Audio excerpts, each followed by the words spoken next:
congratulations to Chris and that group. And I think Kata showed why he's MVP of our league. We knew that coming in. He's a very, very difficult matchup for us. We don't have tremendous size on the perimeter. We were worried a great deal about him getting to his spots, his sweet spots. But interesting first half. I'm frustrated with our first half because we get up, I think, 15, and it's just playing unselfish and moving the basketball and playing really good basketball, to be quite honest. And taking them out of what they want to do. They hurt us with one little cross-screen play. But and then it was just like we made a few threes, and we fell in love with the three. And we forgot who LeBron is, and we've got to be better at that. We had Trent in foul trouble. That was a factor in the first half. I'm proud of him because it's very hard to get going again in the second half when you're not in the mix for the first half. But and then I thought in the second half we fought, we competed, we fell behind, we came back, but it's been kind of a common theme with us is the last 3.5, 4 minutes of a game. I think they had 4 field goals. Somebody told me through the first 14 or 15 minutes, I feel good about our defense, but yet there's some silly fouls in there. But T-John missed 2 free throws. Mark missed one of the 2 technicals, but on the second free throw, then we commit a foul, 94 feet away, and we followed that up with a foul at half court. We fouled that up with a rotation that left Kata wide open for a 3. And you can't make those mistakes late. And he hadn't got a touch in 7 minutes. He had in 6, 7 minutes. He had a pretty good drought there. And he does what a really, really good player does and makes it. And those are the things we've been doing. I feel bad for our guys. We're fighting. We're playing good enough basketball to win and beat anybody in this league. I believe that. And but a lot of credit to Chris and his group, and Kata was everything that was advertised, and they're good. Coach, from your standpoint, just what sounds like maybe they did some different things the last 10 minutes of the first half defensively. Just they didn't. They stayed. They didn't. They stayed with what they were doing. I'll look at the film, but 1 or 2 passes and try to dribble drive it. They're very good defensively. We talk to our guys about we talk about early and late. We got to score early or we got to score late. And every time we got the ball to the third side in the first half and the first run, we were great. We scored. And then all of a sudden we just quit doing it. And when we get in trouble, we quit passing. That's this team's downfall. We quit passing the ball. We start dribbling it. And didn't matter what we did, what we called, we kept breaking them off and flinging them up there. So we got to get better at that. Coach, at what point did you find out that Cam Williams was not going to be starting for Ohio State? Sometime before the game. There was, I don't know, whenever somebody presented me a release on, somebody showed me something on Twitter or something, I guess. And how much does a sort of a last-minute suspension like that change how you all game plan and head into the game? Well, it's probably much worse for Chris and his crew. I don't think anybody really likes those kind of distractions when you're one of the best teams in the country and you're fighting for a Big Ten title. I think distractions become a pretty big pain in the neck.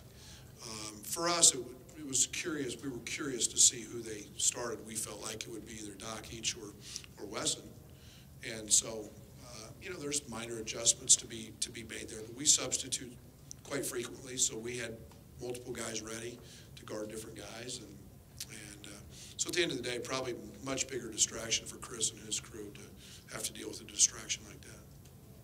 Brad, don't score for the last 10 minutes of the first half, but only trailed by 4 at halftime. I mean, just what was kind of your thoughts there, and even just down 4, did that suck the life out of the team a little bit? Oh no, shoot, we were doing backflips. We were doing backflips in the locker room. I mean, hell, you go 10 minutes without scoring against them, and you're only down 4. I mean, it was frustrating because it's something that we've got to continue to grow from. And again, when we play the right way and play our way, we're really a good basketball team. And to get away from that, I get it. Trent was out of the game majority of that time. I even tried to insert him with 2 and took a gamble. You know, we've got to get Laurent the ball. We've got to get the ball where we want it, and we've got to fight to do that. And we did, and we settled. And then on top of that, there was no offensive rebounding, which is that's a spur in my shorts right now. Is our lack of offensive rebounding, how we can be one of the best teams in the country, and we're just not doing it. Would you talk about what AJ gave you defensively? Yeah, he rebounded. He gives us length. We have, you know, most people know we don't have a lot of length on the perimeter. So you get guys like Kate in there, and AJ gives us that at 6'5", 6'6" on the perimeter, and he's got a wingspan. We jumped in our zone a little bit, and he plays the point of it, and he gives us some length there. So he did a good job today.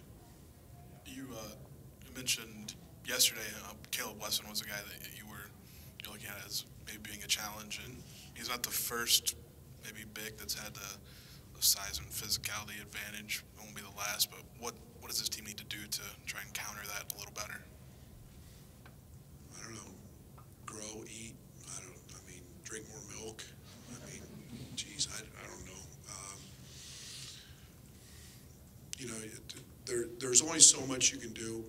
Our best post defense has to be our perimeter defense, and we can't allow easy catches into the post. And when those happen, then you're forced to double. So you know you create then rotations, and you create matchups. And I'll be honest, I've never been overly concerned about post touches. It's hard. I mean, he got 6 shots. He's really good. He's going to be a really good player, and he's got great hands. And I was more worried about him passing the ball.